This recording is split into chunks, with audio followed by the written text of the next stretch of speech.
Selamat datang di channel kami, yang berbagi bagaimana membuat PEMBELAJRAN Deep Learning dan terintegrasi ke kurikulum berbasis cinta.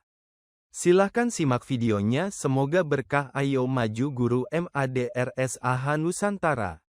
Coba bayangin deh, kita lagi duduk di kelas bahasa Inggris, terus natap papan tulis yang isinya penuh sama rumus tata bahasa. Subjek ditambah verb 2 ditambah objek.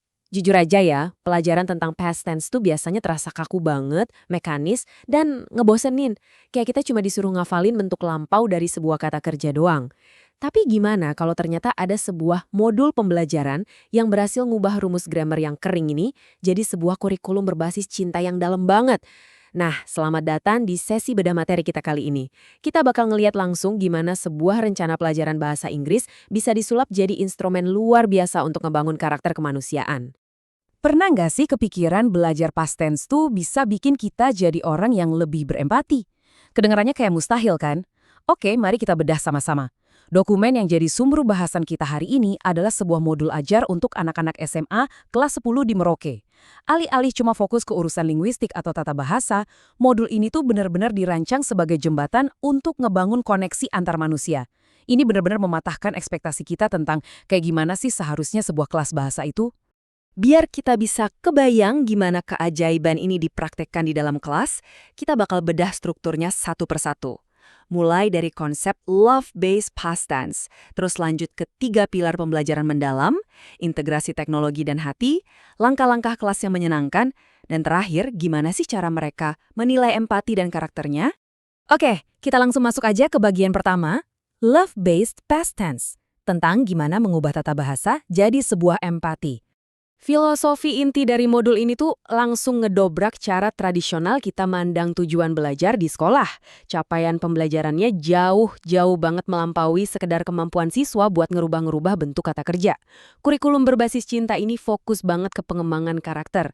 Di dalamnya ada yang namanya cinta vertikal ke Tuhan dan cinta horizontal ke sesama manusia.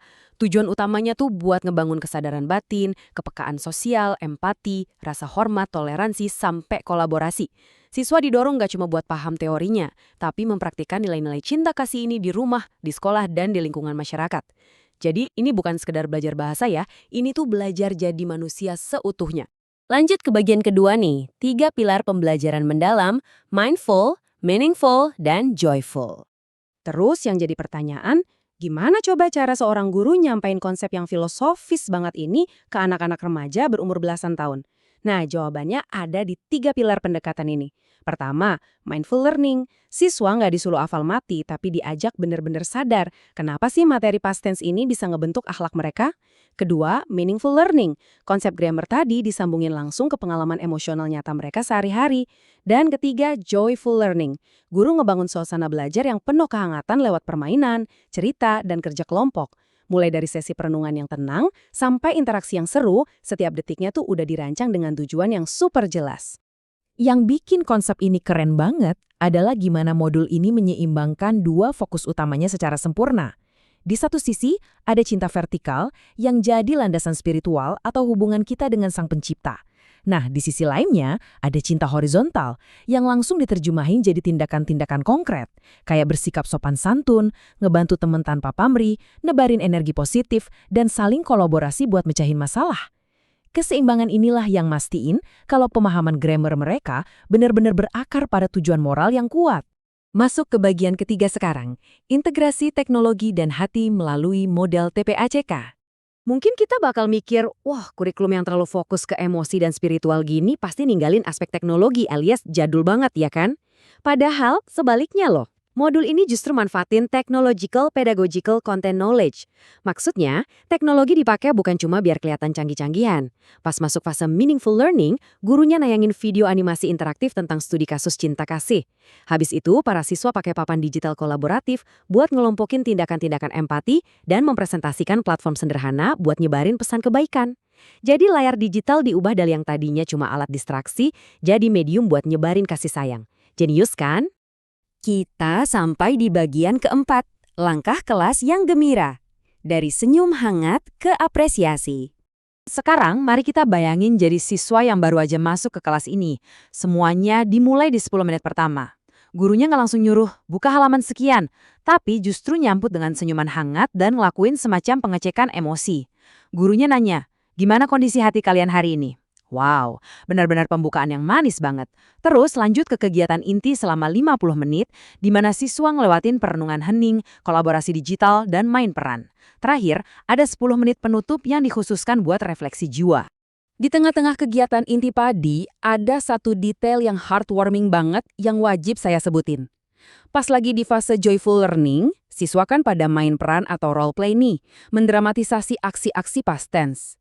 Dan tahu nggak gimana mereka nutup penampilan itu? Dengan ngelakuin yang namanya tepuk apresiasi cinta. Ini bukan sekedar tepuk tangan biasa ya. Ini benar-benar didesain sebagai bentuk selebrasi empati dan penghargaan tulus buat sesama anggota kelompok. Mereka mempraktikkan tata bahasa sambil ngerayain usaha satu sama lain secara aktif. Terus di akhir sesi, kelasnya ditutup pakai pertanyaan yang jelek banget. Gurunya minta murid-murid tutup mata bentar, terus nanya, satu kebaikan apa yang berniat langsung kalian lakukan setibanya di rumah hari ini? Nah, poin krusialnya di sini adalah pelajaran bahasa Inggrisnya tuh nggak berhenti pas bel pulang bunyi. Pemahaman grammar mereka saat itu juga langsung dikonversi jadi sebuah tindakan kebaikan nyata di dunia luar. Akhirnya kita sampai di bagian kelima, menilai empati dan karakter, mengukur hal yang tak terukur. Nah, pasti muncul tantangan akademis dong. Gimana sih cara seorang guru kasih nilai buat pelajaran yang emosional dan berpusat pada karakter kayak gini? Ternyata, pendekatan evaluasi mereka super brilian. Di luar penilaian nilai tes biasa, gurunya punya lembar observasi harian. Mereka mencatat indikator-indikator karakter kayak kepedulian, kesopanan, toleransi, sampai kerjasama tim.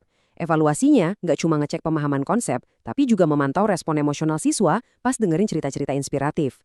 Jadi setiap interaksi sosial kecil di kelas itu dihargai sebagai bagian penting dari proses belajar itu sendiri.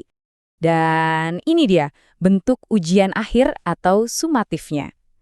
Jujur, ini benar-benar bikin kita mikir ulang soal gimana sistem evaluasi pendidikan seharusnya. Pertanyaan ujiannya bukan, coba sebutkan 5 kalimat past tense. Bukan.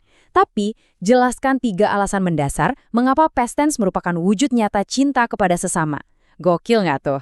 Siswa dituntut buat ngegabungin pemahaman teknis soal grammar sama kedalaman empati manusiawi mereka. Mereka dipaksa bernalar, gimana caranya ngebahas masa lalu itu bisa jadi alat buat nunjukin rasa peduli. Benar-benar luar biasa. Sebagai penutup, modul ini ternyata nggak cuma nyuruh muridnya doang yang mikir, tapi gurunya juga diwajibin buat ngelakuin refleksi yang sama. Di akhir hari, gurunya bakal nanya ke diri sendiri, apakah suasana penuh kasih sayang dan kebahagiaan udah benar-benar tercipta secara alami di kelasku hari ini? Pertanyaan ini tuh ninggalin pemikiran yang cukup provokatif buat kita semua. Kalau konsep yang kaku banget, kayak tata bahasa past tense, aja bisa diubah jadi kelas berbasis cinta yang numbuhi empati, bukankah itu berarti setiap mata pelajaran yang kita pelajari atau yang kita ajarkan punya potensi yang sama persis buat jadi instrumen koneksi manusia yang sejati? Terima kasih banyak udah ngikutin sesi bedah materi kali ini. Sampai jumpa dan silakan renungkan hal tersebut.